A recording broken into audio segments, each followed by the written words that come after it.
माही की गूंज न्यूज़ में आपका स्वागत है। नमस्कार दोस्तों, माही की गूंज न्यूज़ में आप सभी का स्वागत है।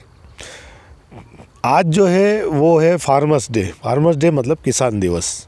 और किसान दिवस पर हमने ये सोचा इस बार के हम ऐसे किसान से मिलते हैं जो हमें किसान के बारे में जानकारी दे और किसानों से जुड़ी बातें बताए और किस प्रकार की समस्या से किसान जूझ रहा है और कैसे खेती उनके लिए अब लाभ का धंधा बनता जा रहा है, किन समस्याओं से जूझकर वो खेती करता है। उसी उद्देश्य से हम एक किसान से मिलाने जा रहे हैं। आपको उनसे जानेंगे कि किस प्रकार की खेती हो रही है और किस प्रकार की कृषि जो योजनाएं चल रही है सरकार की, उसमें कैसा उनको लाभ मिल रहा है या नहीं मिल रहा है। साथ ही कृषि अधिकारियों से भी हम चर्चा कर जो सरकार द्वारा जो चलाई जा रही है किसानों के लिए योजना, उनके बारे में भी जानकारी लेंगे और जानकारी जुटाकर आपको बताएंगे कि किसान आखिर वर्तमान स्थिति में किस हालातों में जी रहा है और क्या कर रहा है। हम आपको मिलवाने जा रहे हैं एक किसान से, और वो जो किसान के साथ साथ में एक भारतीय जनता पार्टी का नेता भी है। जो उनका कार्य है उस कार्य के हिसाब से उनको उनकी पार्टी ने पद दे रखा है। किसान मोर्चा के जिला अध्यक्ष है मुकेश परमार, वर्तमान में पेटलावद नगर परिषद में वार्ड क्रमांक 1 से पार्षद भी हैं। और जब हम यहाँ आए तो हमें पता लगा कि वो वास्तविक किसान है। नेतागिरी केवल उनके एक शायद शौक पूर्ति होगी उनकी, लेकिन जब उनको हमने यहाँ से जाना पहचाना तो वो पता लगा कि वो वास्तविक एक अच्छे किसान भी है। बहुत स्वागत है आपका मुकेश जी हमारे चैनल में। हमने आपका पूरा खेत देखा और आपका पूरा मामला जाना। ये आपने अच्छी खासी खेती कर रखी है, आज किसान दिवस है, तो क्या रहता है किसानों का पूरा मसला, किस प्रकार से आप खेती कर रहे हैं। और देखा जा रहा है आपने तरीके से कई तरीके के फल के जो है पौधे लगा रखे हैं और अब जब लगभग 2-2, 3-3, 4-4 साल की मेहनत आपकी दिखाई दे रही है जो जल्दी फल में तब्दील होने वाली है। ये मैंने कोरोना में लगाए थे फल। कोरोना के टाइम में मैं फ्री था, मैंने कहा अब क्या किया जाए, तो मैंने इस पूरे खेत में पपीता का बगीचा लगाया था और पपीता के बीच में ये सारे फल लगाए। आज पपीता ख़त्म हो गया, उसके बाद ये फल देना चालू हो गए। 2 साल तक पपीता ने फल दिया, उसके बाद ये आम, चीकू, संतरा, सीताफल, जामफल, धीरे धीरे ये फल देना चालू हो जाएगा। अब किसानों की समस्या तो रहती है, क्योंकि हर समय मौसम अनुकूल नहीं रहता और हर समय भाव भी अनुकूल नहीं रहता हर चीज़ का। इसलिए किसानों को सभी तरह की खेती करना चाहिए। जितनी उसके पास ज़मीन है उसमें थोड़ा प्याज लगाए, लहसुन लगाए, अनाज लगाए, सब्जी लगाए, पौधे आसपास पूरे खेत में न लगाए तो आसपास बाउंड्री पे पूरे फलदार वृक्ष लगाए ताकि उससे भी इनकम हो। तो ये आपने जो फलों के पौधे लगा रखे हैं, हमने आपके बाहर जो खेत है वहाँ देखा, जो आपने स्वयं बीज आपका जनरेट करा, कैसे किया आप बताना। बाकी ये जो आपने पौधे लगाए ये बीज के माध्यम से है या पौधों के माध्यम से, हाइब्रिड है या देसी? ये तो मैंने हाइब्रिड लगाए हैं, सारे पौधे में हाइब्रिड लगाया था। पर प्लस वो जो रोड पे लगे हैं कारखाने के पीछे आगे, वो मैंने 1 किलो बाज़ार से जामुन ख़रीदे थे। वो जामुन मैंने खाए और वही गुठली मैंने सारी बाउंड्री पे लगाई, तो वो कम से कम 50 पौधे जामुन के अच्छे खासे 5 साल के होने आ गए और अब की बार वो फल भी देंगे। पिछली बार भी कुछ पौधों ने फल दिया जामुन के। आम तो आ ही रहे हैं, आम के भी बीज लगाए मैंने। आम के भी बीज आपने देसी खाने के बाद गुठली जो लगाई थी वो भी आम देना चालू हो गए। ऐसा माना जाता है कि बीज जो आ रहा है काफ़ी ऊंचे भाव का आता है। हमने देखा कि प्याज का जो बीज है वो काफ़ी महंगा आता है, लहसुन का बीज जो आता है वो बहुत महंगा आता है, और सारी जो सब्जियों हो गए या फलों की वेराइटियाँ हैं वो काफ़ी महंगी बीजों में आती है। आपने जो ये फल जो बाज़ार से खाया और वो जो बीज लगाया, तो उसके उगने में कोई दिक्कत आई या उसमें फल नहीं लग रहे क्या? उगने में कोई दिक्कत नहीं है और फल भी अच्छे बड़े लग रहे हैं। किसान खुद बीज तैयार कर सकता है, ज़रूरी नहीं कि वो हाइब्रिड ख़रीदे या हर बार ख़रीदे। अपने खेत में अच्छे से उसको उपजाऊ ज़मीन में डाले और उसको अच्छे से खाद वगैरह जो भी है उसको दे के अपना खुद का बीज भी, जैसे लहसुन का बीज तैयार कर सकता है, प्याज का बीज जो हो खुद प्याज बो के भी तैयार कर सकता है। मैंने अभी एक खेत में पूरे में 4 बीघा में लहसुन लगाए हुए, मेरे खुद की प्रोडक्शन है, मैं कोई अलग से लहसुन खरीद के नहीं लाया। 4 बीघा में प्याज लगाया, वो भी मेरा मित्र है हरीराम चौहान, उससे मैंने प्याज का बीज लिया और बीज खुद तैयार करके आज मैंने 4 बीघा में प्याज भी लगाया, 4 बीघा में लहसुन भी है। आप भारतीय जनता पार्टी के किसान मोर्चा के अध्यक्ष भी हैं, तो आप पे जवाबदारी बनती होगी कि किसानों से जुड़ी योजनाओं का भी प्रचार प्रसार हो आपके माध्यम से, आपके जो आपका मोर्चा है उसके माध्यम से। तो ऐसी कौन सी योजनाएं हैं जिनके माध्यम से ये कृषि में किसानों को फ़ायदा हो सकता है? किसानों के लिए हर योजना का फ़ायदा होता है। जैसे ड्रिप योजना, ड्रिप में किसानों को सब्सिडी मिलती है, पाइप में मिलती है। कृषि यंत्रों पे, मैं खुद भी कृषि यंत्र का व्यापार है मेरा। कम से कम मैंने 2 साल में 2 करोड़ रुपए की किसानों को सब्सिडी दिलाई है। किसी की 1 लाख, किसी की 2.5 लाख, किसी की 40,000, किसी की 50,000। सारे यंत्रों पे, जैसे मान लो थ्रेशर है, सब सीडिल है, पावर स्प्रे है, गेहूं काट के पुले बांधने वाली भी मशीन है, उस पर भी 2.5 लाख रुपए की सब्सिडी है। ऐसे मैंने 2-3 साल में किसानों को कम से कम 2 करोड़ रुपए की सब्सिडी इन 2022-23 में ही दिलाई, 1 साल में ही। अगले 5 साल की तो गिनाओ तो 5 करोड़ की सब्सिडी किसानों के खातों में।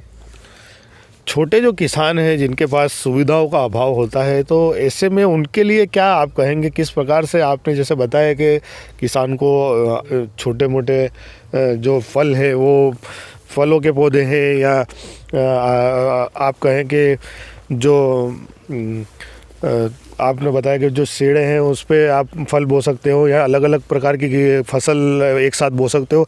एक फसल बोने में कहीं नुकसान हो सकता है? हाँ, मान लो एक फसल बोता है किसान, तो जैसे पिछले सीजन में लहसुन का भाव नहीं आया, किसानों को लहसुन फेंकनी पड़ी। तो गरीब किसान अगर मान लो लहसुन लगा देता है तो और भाव नहीं मिला तो उसको लहसुन फेंकना पड़ता, तो काफ़ी ज़्यादा नुकसान होता है। इसलिए मेरा निवेदन है कि छोटा किसान भी हो तो वो थोड़ी सब्जी लगाए, थोड़ा अनाज लगाए, थोड़ा थोड़ा सब फल लगाए, तो उसके लिए उसको नुकसान नहीं होगा। पानी के लिए जो सबसे बड़ी ज़रूरत है जो होती है पानी की, तो पानी अगर नहीं होता है, किसानों के पास कम पानी होता है, तो उनके लिए क्या फसल रहेगी ऐसी उचित कि वो लाभ ले सके? कम पानी की फसल यही है जो अपन जो वृक्ष पौधे लगा रहे, फलदार वृक्ष लगा के, उससे कम पानी में भी हो सकता है वो। और बहुत सी फसल है कम पानी की, जैसे कम पानी में चने हो सकते हैं, गेहूं हो सकते हैं। देखने में आ रहा है कि पेटलाद जो ब्लॉक है वो बिल्कुल कृषि प्रधान हो चुका है, या नहरें, तालाब और पानी की पर्याप्त तो व्यवस्था हो चुकी है। तो लगातार यहाँ पर मंडी भी अब देख रहे हैं कि सब्जी मंडी में काफ़ी हर प्रकार की सब्जियाँ, फ्रूट वगैरह आना शुरू हो गए हैं। तो ऐसे में सरकार यहाँ पर कोई कारखाने या किसानों की जो उपज है उसको खरीदने के लिए कोई योजना नहीं बना पा रही है, क्या कारण है इसका? अब थोड़े जागरूक हुए किसान, और अभी जैसे एक तरह से अपन कहते हैं कि माही का जो पानी हर किसान को मिला है, तो एक तरह से अपना एरिया पंजाब हो चुका है। तो अब हम भी सरकार से ऐसी कुछ आगे मांग करेंगे कि ऐसा कोई बड़ा प्लांट किसानों के लिए, जैसे टमाटर केचप का लगे, या और भी कोई बड़े प्लांट जो डले, किसानों का फ़ायदा हो, उसमें ऐसा हम प्रयास करेंगे सरकार से। जो किसान होते हैं, ग्रामीण अंचल के जो किसान होते हैं, उनके लिए सरकार ने कुछ ऐसी योजनाएं बना रखी हैं, बीमे किए जाते हैं। बीमे में भी सरकार की कुछ ऐसी योजनाएं हैं कि एक प्रकार की फसल का ही बीमा दिया जाता है। तो किसानों को क्या, किसान बदल के आप बता रहे हैं कि सारी चीज़ें बो देनी चाहिए, ऐसा करना चाहिए, और जब फसल ख़राब होती है तो उनको बीमा नहीं मिल पाता। इस कारण ऐसा बीमा होता है, जो आदमी जिस फसल पे से, जैसे गेहूं का बीमा होता है, सोयाबीन का होता है, तो किसान को बताना चाहिए कि मेरे खेत में ये फसल लगी हो, तो उसका एरिया वाइज थोड़ा सा हो गया है अब, क्योंकि इस एरिया में वो सोयाबीन का रकबा है तो वो सोयाबीन का बीमा ही होता है। आप भले गेहूँ आप दूसरी फसल बो दोगे तो आपको बीमा नहीं मिलेगा। ऐसा, इसमें कुछ सुधार होना चाहिए, या आप होना चाहिए। इसमें हम प्रयास करेंगे कि जो भी फसल हो वो हर फसल का बीमा हो। ज़रूरी नहीं कि गेहूँ और सोयाबीन का ही हो, जो भी आदमी टमाटर, मिर्ची और भी जो भी फसल लगाता है,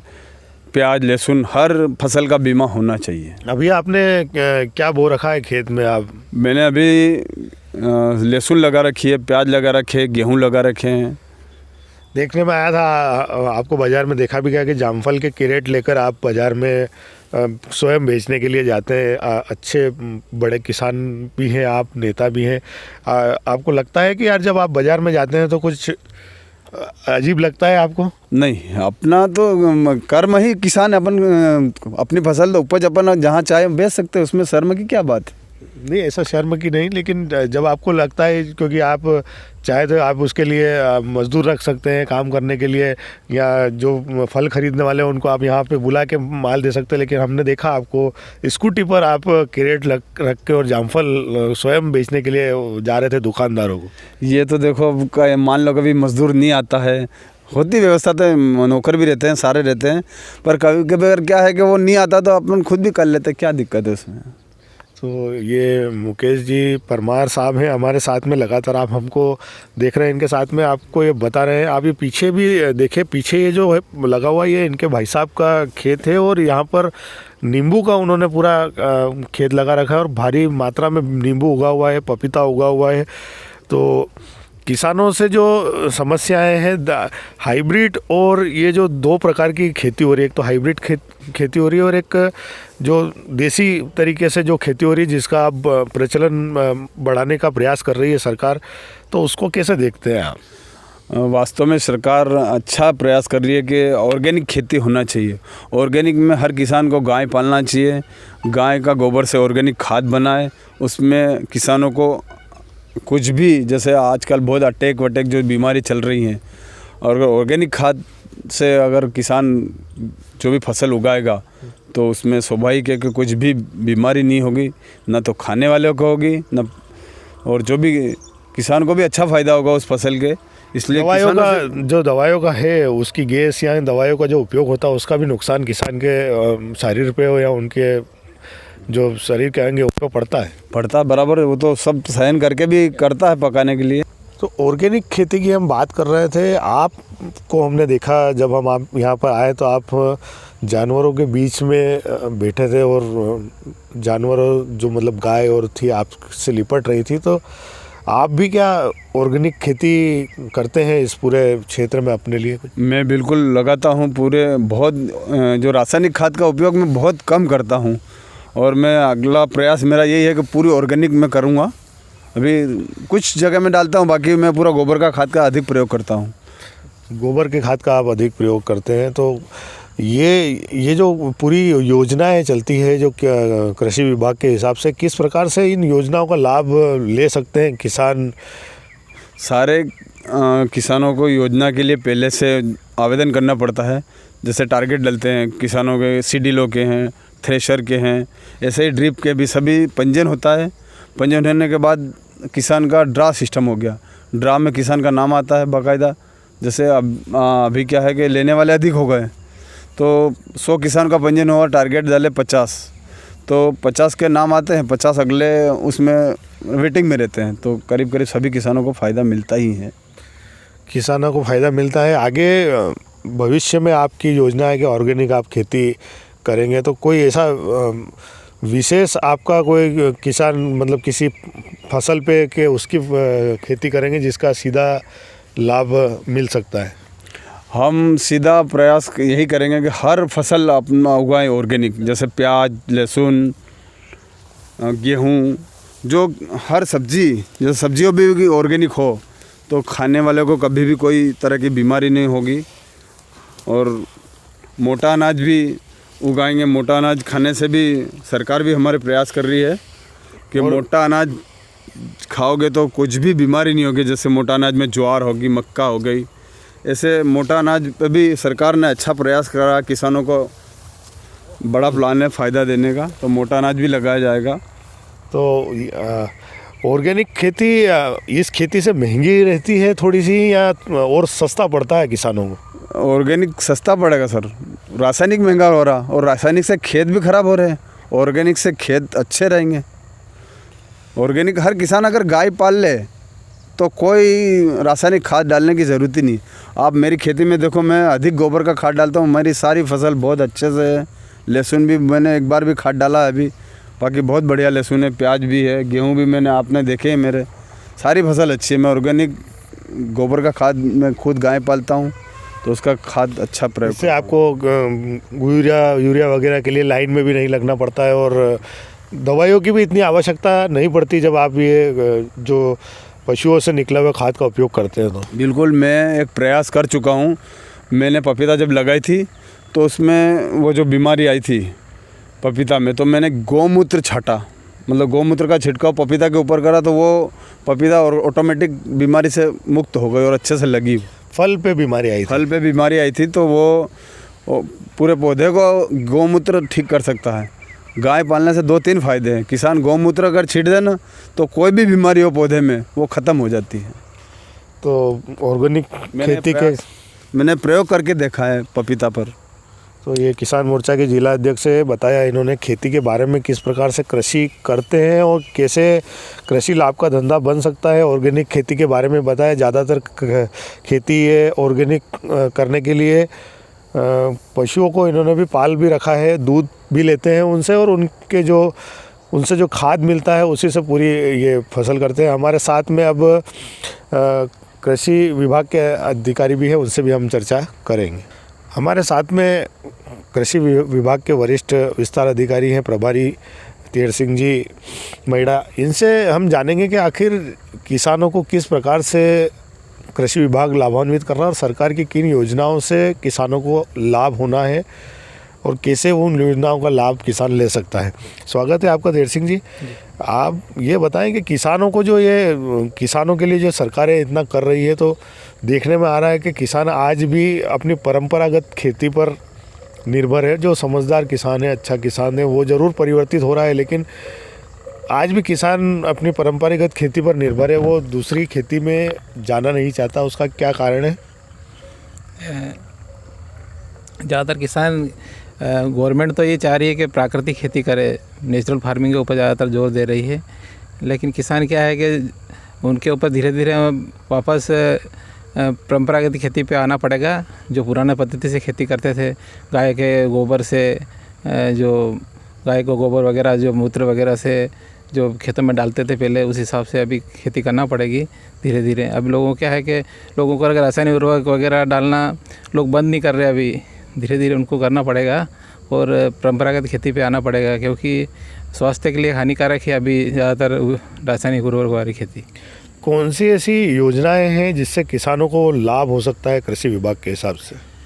कम लागत में अधिक उत्पादन लेने के लिए यही प्रयास किए जा रहे हैं कि रासायनिक खाद वगैरह कम डालो और अपने जैविक के ऊपर आओ धीरे धीरे। और मोटा अनाज वगैरह, जैसे पहले ज्वार लगाते थे, बाजरा लगाते थे और रागी, कोदो, कुटकी वगैरह भी लगाते थे। आज के समय में लोग सभी भूल गए हैं और अभी सिर्फ गेहूं और मक्का और सोयाबीन ही फसल ली जा रही है। इन जो मोटा अनाज को लेकर क्या कृषि विभाग की ओर से अनाज का बीज उपलब्ध कराया जा रहा है क्या किसानों को? जी, करा रहे हैं। इनको डेमो के रूप में इनको तो दे रहे हैं। और कौन सी योजनाएं हैं जिससे किसान को लाभ हो सकता है? मल्चिंग के लिए भी देखा जा रहा है। मल्चिंग के लिए हार्टिकल्चर में या उद्यानिक विभाग का मैटर है इसमें, लेकिन कृषि विभाग में हम लोग इनको पाइप वगैरह है, विद्युत पंप है, स्प्रिंकलर है, ये योजनाएं दे रहे हैं इसमें। उसमें ऑनलाइन पंजीयन होता है। ऑनलाइन पंजीयन कराने के बाद किसान अपनी स्वेच्छा से कहीं भी ले सकता है। सब्सिडी देती है सरकार? हाँ, या पूरा पैसा किसानों को देना पड़ता है? नहीं, सब्सिडी देते हैं। गवर्नमेंट सब्सिडी दी जाती है। पीवीसी पाइप के ऊपर 15,000 की सब्सिडी दी जा रही है और विद्युत पंप के ऊपर 10,000 की सब्सिडी और स्प्रिंकलर को अधिकतम 10,000 रुपये तक की सब्सिडी दी जा रही है। तो ये रकबे के हिसाब से किसान को मिलता है या एक रेशो फिक्स कर रखा है सरकार ने कि इतना एक किसान को देना है? नहीं, ये इसमें क्या है, अलग अलग कैटेगरी वाइज खुलता है कि किसी को लघु सीमांत किसान को अलग अलग मतलब फ़ायदा दिया जाता है। लघु और सीमांत किसान है तो उसके लिए अलग, और उससे बड़ा किसान है तो उसमें 55% तक का वो रहता है। किसी को 45%, बड़े किसान है तो 45% अनुदान दिया जाता है। छोटे किसान है तो उसको 55% सब्सिडी दी जा रही है। गेहूं का बीज और सोयाबीन का बीज भी कृषि विभाग से मिलता है, लेकिन इतना नहीं मिल पाता पर्याप्त जितना किसान को आवश्यकता पड़ती है।